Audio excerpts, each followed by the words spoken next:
Welcome to the Heart-Centered Sales Leader podcast on webtalkradio.net. I'm your host, Connie Whitman, as well as your Heart-Centered Sales Leader for the day. So I hope as you join me every week, listening to the show, that number one, you feel my passion, that word sales should not be icky, sleazy, and manipulative and pushy, right? That icky vibe. I really want you to think of it coming from a place of love, care, and respect, okay? And that's always what my show is about, and that's the kinds of guests that I have on, again, are heart-centered. Now, to help you on your journey of communicating from a very heart-centered place, I have my free communication style assessment. It's my gift to you. Go to my website, whitmanassoc.com/CSA. Take it. You will learn how you're showing up, how you're being seen, how people are perceiving your communication.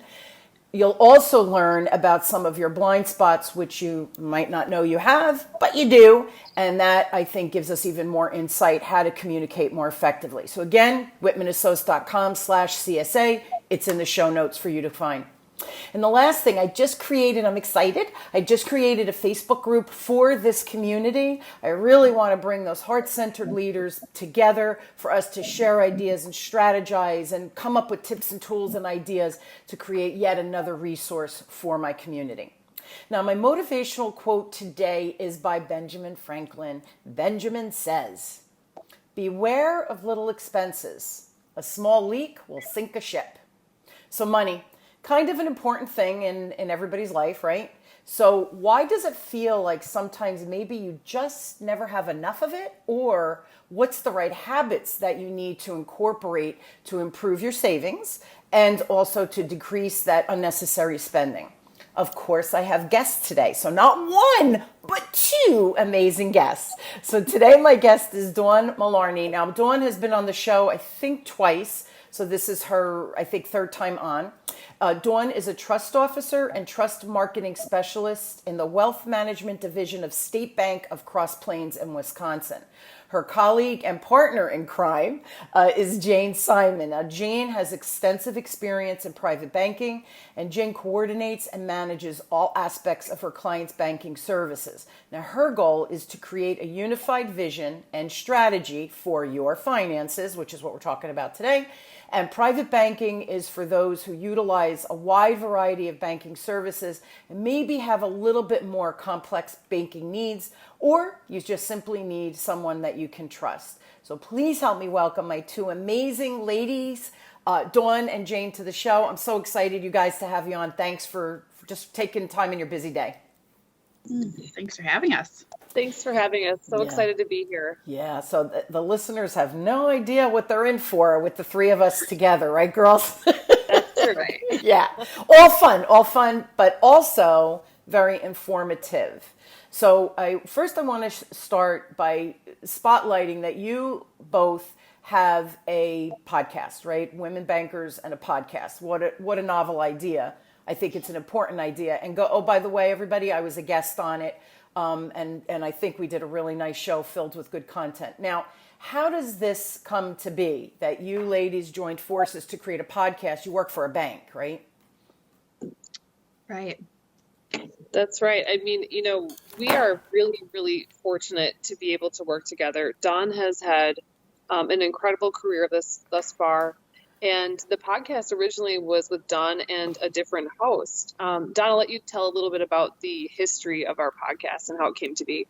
Yeah. So I would say my colleague who had her JD was kind of starting this, and I was kind of helping in the background. And then they decided, you know what, you're going to be a co-host also with her. So I say that she got really inspired by our guests, and she branched off and joined her husband's business. So it kind of evolved by a women's initiative that we're trying to do at the bank.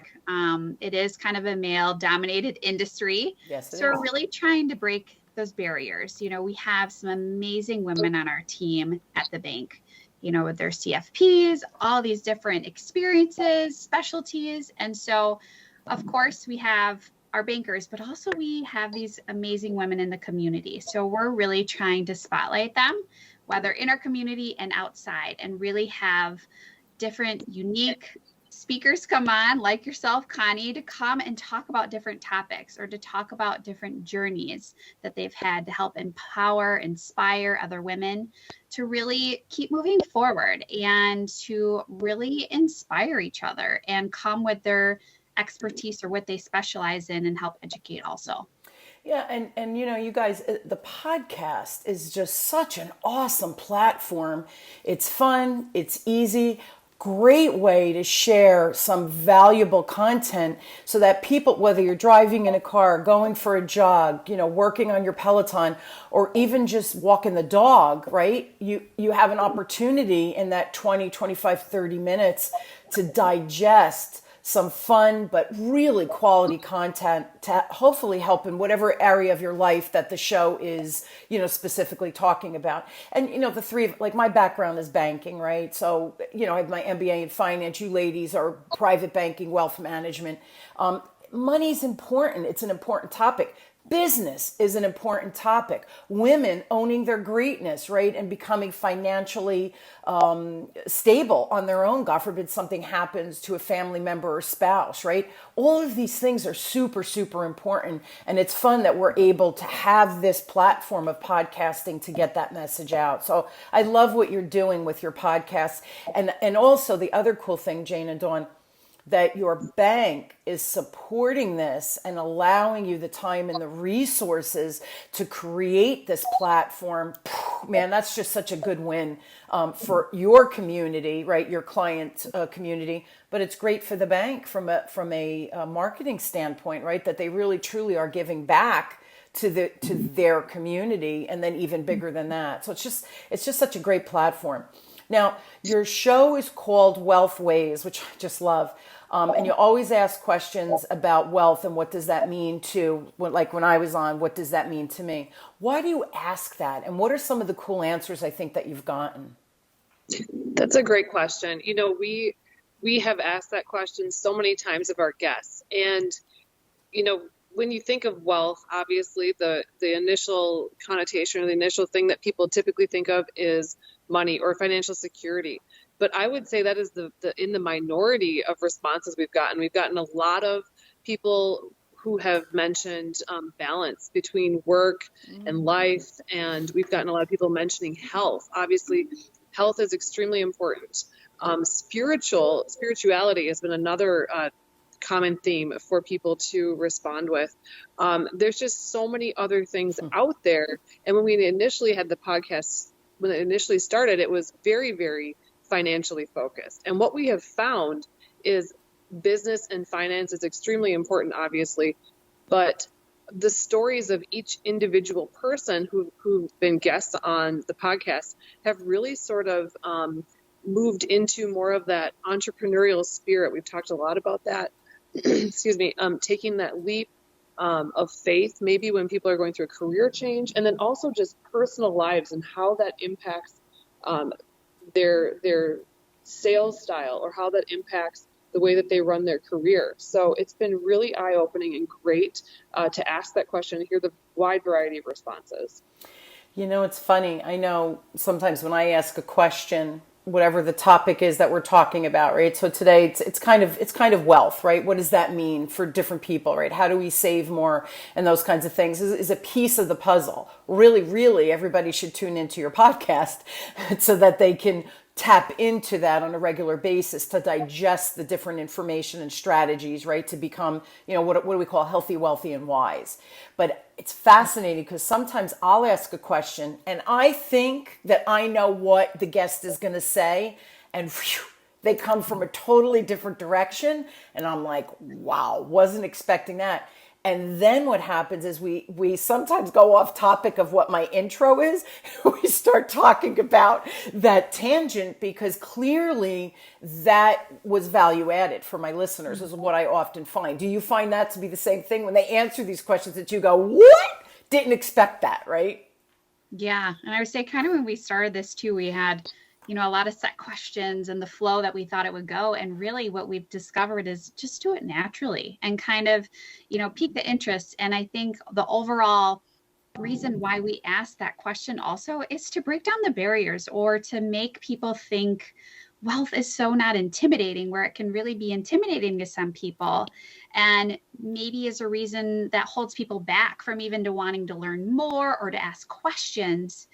And so that's kind of, the reasoning behind too, why we kind of ask that question, to really help others to think like it means differently to everybody. Everybody has a different thought, experience, journey, or something in their life that has them think differently than all of us. So, yeah. Yeah, and I don't know, the more, my shows, this is some of the things I do, but I think you guys are doing this as well with your podcast.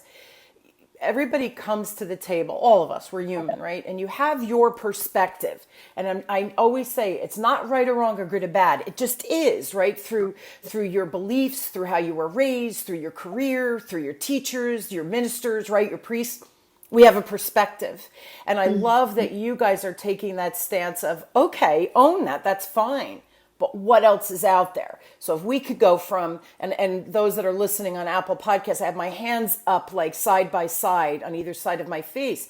And my job, I believe, is to expand that perspective so that people see a wider view and not what's just in front of them, that linear kind of what's right in front of my nose. It's whoa, take this perspective and digest it for a minute or two, and how does that land for you? How do you feel about that? And the other thing, Jane, I wanted to comment when you said people say health.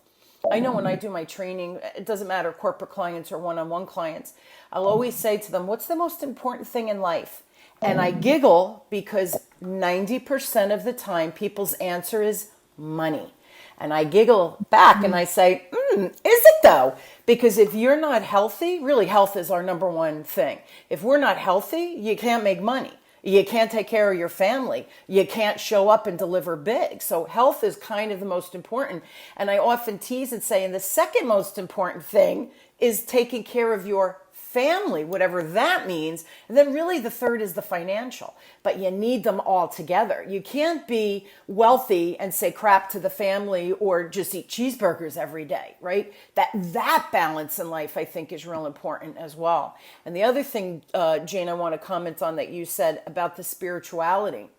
Are you guys finding, and you're both much younger than me, but in your personal life, do you find that people are becoming even more enlightened? And we're in the business world, right, ladies?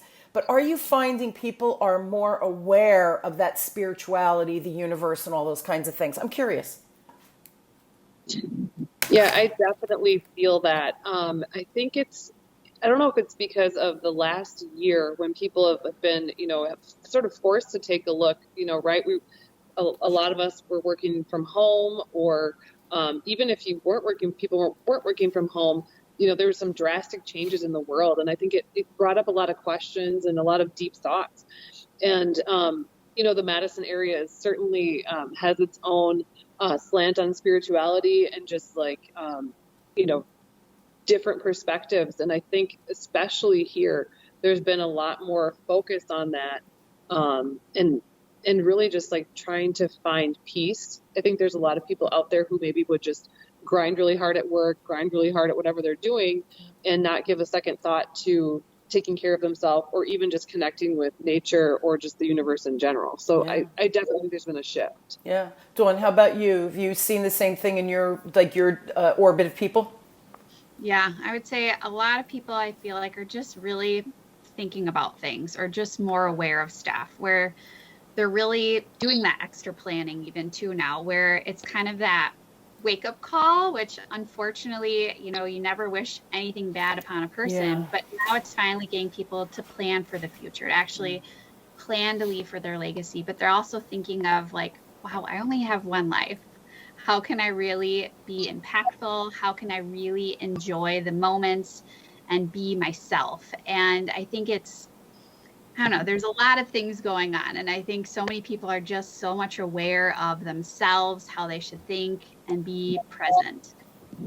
Yeah, it's an awakening of sorts. And not that I want to get too down this rabbit hole, right? Because it still is. I want to talk about the sales and money and all of those things. But even my kids, my youngest son just graduated from University of Delaware here on the East Coast, and all of a sudden they have an interest in my business, where before my younger one is a marketing, my older one was a finance major. Now all of a sudden they see me because I'm working more remotely, right, where I'm doing a lot more of Zooming than going and doing a lot more live stuff. So they hear, they see, and now they're getting more inquisitive. And you just use the word legacy. I never thought my business was going to be a legacy business. I thought at some point I would just turn around and sell it, because I have so much good stuff created, and they're showing an interest now. So that's another thing I just want to point out. When we talk about wealth and we talk about that financial stability, what does that mean to you? I really think people need to get clear on that. But if you are a business owner, what are you going to do with your business? And there are people like Dawn and the Janes of the world who can help you kind of strategically think about that, but then put that plan in motion.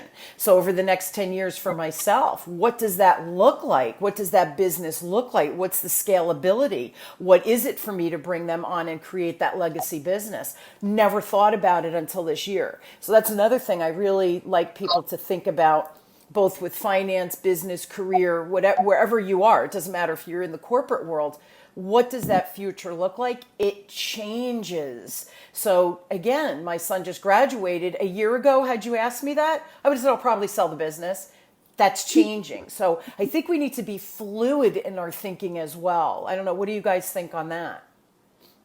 Yeah, I think definitely like having that fluid and being open to new direction, I think is important. Yeah. One of the things that we see in our business really is, we're experts in a certain aspect of finance, where I kind of liken it to, we need to know where you're going. We need to know what your goals are so we can really fully understand your goals, so we can really truly help you. And I heard the analogy about an engineer, and I thought that's totally perfect. You can think of us as like engineers for your finances. We can build the bridge, but you need to tell us where you are. We need to have full disclosure about where you are and where you want to go so we can get you from A to B. Yeah. I have to know my destination to some extent. Again, you have to be fluid, but you have to have some type of building block. Absolutely. And Dawn, on the wealth management side, you see a lot of people at the end of life where the beneficiaries are now coming in and they have this legacy, and they're either fighting or hopefully if they've worked with you, their financial position is organized to easily go to the beneficiaries, wherever the heirs are, right? Dawn, would you say that's a true statement too? Yeah, I would say, unfortunately, in this business, we see the ones that planned really well and they really had their wishes laid out and the family was aware of it. We even have some that thought they did that really well, but there's always those hidden grudges or things, family dynamics that they could have never have planned for. And so sometimes we are brought into situations where there's no way to help glue that family back together. And, beneficiaries, anybody can inherit money too. So like, I just think of your children, how you were just saying, like, you would have never thought they would really be interested in it like 10 years ago when you're planning your business. I mean, it's just kind of like life and your business. We're always evolving, always changing. Yeah. And that's why it's too important that you keep things updated or keep those advisors updated on what's going on in your life, because things are always going to evolve. And I think that's even too, to go back to a lot of our guests on the show. Wow, so many things that we've been aware of or learned of how even so many people like started their business with a plan and how it's just evolved, changed. They've had to take steps back or taken risks to keep growing. So it's all part of life. Yeah, it is. And I think, Jane, you had mentioned with COVID, right, that people kind of paused and looked around like, hey, what's going on? And you guys know my story. I shared it on your show. COVID hit. My income stopped. My husband had lost his job. And we had no income coming in. Kid in college, I was spending money because I was rebranding my company. So what do? Do you stop? Do you keep moving forward? What's the right answer? And so this is where my gut, tapped in and thought, I think the digital is here to stay. I think I need to push hard and really dive into this digital world and not abandon the live stuff, but it has to have its place. It's not an all or nothing. We're not in an all or nothing world anymore. That was a big transition. Now, I just want to make one other caveat with that comment. thank God we had money in the bank, because it was about probably a good 8 months before I had income coming back in. My husband got another job quickly, thank goodness.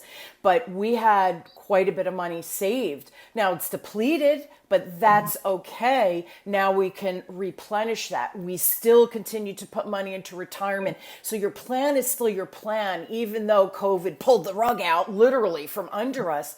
But we had that nest egg available. So again, I can't emphasize enough the need for money. Yes, but you have to live and be prepared for the unexpected, which COVID just taught us all a lesson. Mother Nature put us all on a timeout, right? That's pretty much what happened. So yeah, I agree with that. Another question, you're saying the podcast you've learned from the guests, etc. Is there, and I'd like you each to answer this separately, is there a piece of advice that's impacted you the most from the podcast, and or I'll even throw in that you've learned from your clients?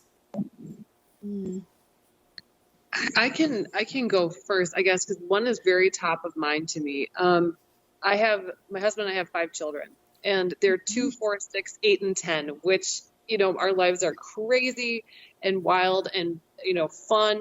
But we're also, we both work, and, we're definitely focused on our jobs when we're at our jobs. One of the most recent guests that we had mentioned, don't miss the school play, right? She is a very, very successful executive at a large company. And some of the advice that she received from one of her mentors was don't miss the school play. Yeah. And that has been something that took me a long time to learn. And once you fully embrace it and you realize if you are fortunate enough to have a job that is flexible or that you can make flexible, to show up for your family first, because you'll always, if you're a driven person and you're a hard worker and you have goals, you're always going to figure out how to make your job work for you. Absolutely. So that you can get there. So that's probably the most impactful thing that I wasn't expecting to hear on our podcast that really sort of shifted things into perspective for me. Love it. Great. And that is a great piece of advice. Dawn, before you go, really quick, I remember when I first became a vice president at a bank I was working with, and I was in my early 30s. And so got promoted to this vice president position fairly quickly. And I said to my boss, she was a woman also, a little older than me. And I'm like, I can't wait to get pregnant, start a family. And her response was interesting. She goes, you're going to get pregnant? And I go, we're kind of trying. I mean, I'm transparent. And I said, listen, don't you worry. We have to work. Oh, by the way, I want to work. For me to be a really good mom, I know I need to work. And she was so taken back. And she said, but what about your career? And I see, isn't that funny? Again, my perspective, right? And I looked at her and I said, we could get bought out tomorrow and I could be out of a job. You think I'm going to run my life based on a corporation and my career within that? I said, I could have a kid and still have the work. Like I could have both. So it's fascinating to hear other women's perspective. But I agree with that. And I never missed any of their hockey games or any of their school plays, things like that. My husband and I always took off to be present. Great advice. Dawn, how about you? What have you learned? Jane, were you going to say something else? Oh, Jen, I'm sorry. I didn't mean to interrupt. No. I just was going to say, Connie, that, it reminded me of something that I heard. It's so crazy how things have shifted. When I was getting ready to take some time off and stay home after we had our 3rd child, there was a senior council member, or excuse me, a senior council at the former financial I worked for, and she was, top level executive, attorney. Her husband was a federal judge. She had 3 children, and I was having a hard time, deciding whether or not to leave. And she just was so kind to me, and she said, you know what? People are going to tell you can't take time off and come back, and I'm here to tell you you can. I did it. I took time off to have my children. And my husband was building his career, and I came back and look where I am now.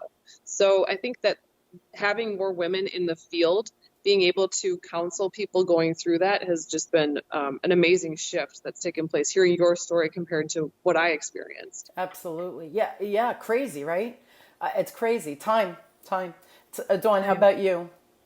Well, it's funny, right when Jane was talking, I'm like, that was the same one I was thinking of too. So it must be just top of mind. But I think deep down why it's impacted me in a different way is I have one son, and that took us a long time to make that decision. And the more too I just sit back and reflect on life, I think that's really what's helped with listening to all these people and like reflecting on my own life is I have always been that career driven focused person, and I have put myself on this side. And I don't know too, I think of I have been in two more male dominated industries, and nothing against that, or I have had some great bosses, mentors that have told me to take time. But for me too, it's been hard because I do want to excel, and I have pushed motherhood aside, and it's gone by way too fast. And I think COVID, the podcast, all these other people are just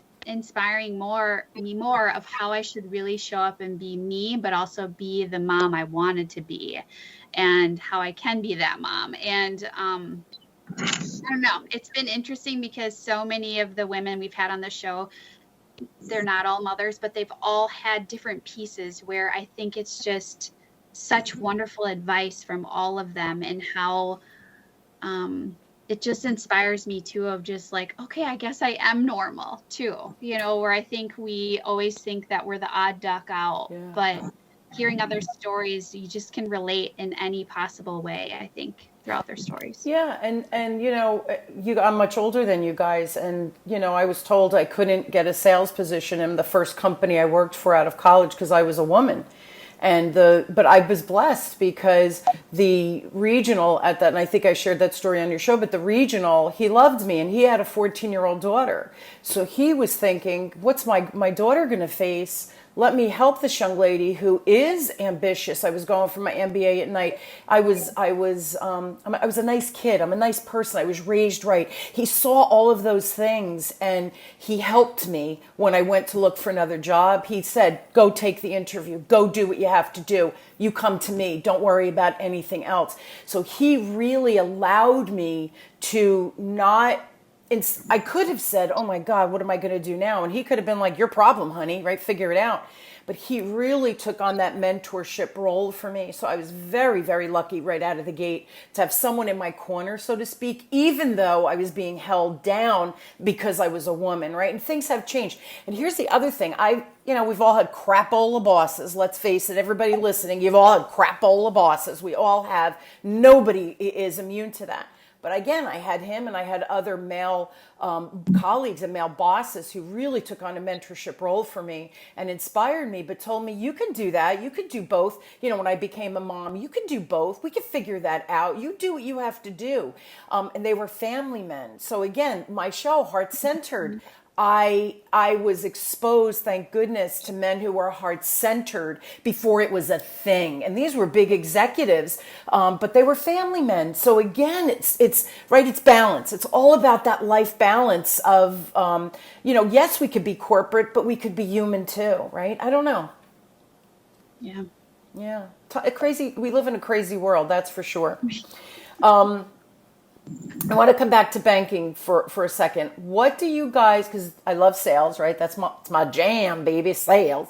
So what do you guys think? What's the one thing that you love about sales and banking, or, just what do you like about your position that you get to do? Well, I absolutely love being able to get to know people and help them and understand their goals. And a lot of times, we're able to do stuff at the bank or by involving our trust group or what have you. And then there's other times where it's just like a random question, like, hey, I need help with a landscaping project. Do you know anyone? And being able to make that recommendation and just feeling like, these people really trust me. Absolutely. And I've earned their trust, and I want to continue to build that relationship and get to know them. I mean, I've made so many friends through my, just getting to know my clients. It's probably my favorite part of the job, honestly. Yeah. I tell my clients all the time, Jane, when they come, I'm like, you're part of my family now. You kind of stuck with me. And they giggle and they go, oh, we love that. And because you do become friends with your clients, because it's not just, what are we doing today? What am I training today? What sales do we need to talk about? It's, hey, your son graduated. How was the graduation? Is he sad? It's human, right? We're humans, folk talking to humans. There has to be an emotional connection. And I believe that for men and women. I am very, very attached to my male colleagues and my male clients as well. And I don't mean that in a weird way, but they're my friends, right? I do want to know what their daughters and sons are doing and how their wife made out at an XYZ event. You know, it's personal. It's got to be personal. Dawn, how about you? What do you think? Yeah, I would say with wealth management, of course, trust is a really big factor in our relationships. And, stepping in as trustee and financial power of attorney for people, that can be a drastic change for some people. And to give up those, that part of their life that they've done forever to someone else. So you really have to build a close relationship. And I love getting to know people, to understand them, to see how I can help. And even though we're a corporate trustee, we still become part of that family because we care so much. We know so much about their life. We know so much about their family dynamic. And, we all have emotions too. I'm heartbroken when a client passes away or someone I don't even know that well. Like we all have emotions and feelings. And, kind of to even what Jane said, like I love connecting with people to be that resource to help them, whether our services or not. Like how can we be just kind-hearted people and really help others succeed? And that's really the part that I love about it. But unfortunately, I see death or talk about death too much sometimes in this role. Which, That's the end of my banking career. Before I started my business, I was in wealth management, and to see families split apart after someone passes because of money, to me was heartbreaking because I'm so close to my siblings and my extended family, my cousins and aunts, and to see money be such a distraction from really the value of relationships. And then the people you get attached to and then they pass. It affects you. You're losing a family member. It's serious stuff. It's not just a one and done, right? We really get committed. Last question, Dawn, for you. Now you came through my workshop recently. I'm just curious. Again, it was about sales, guys. Of course, that's what it was about. Was there one little tip? Jane was unable to make it. She's going to make my next one. No pressure, Jane.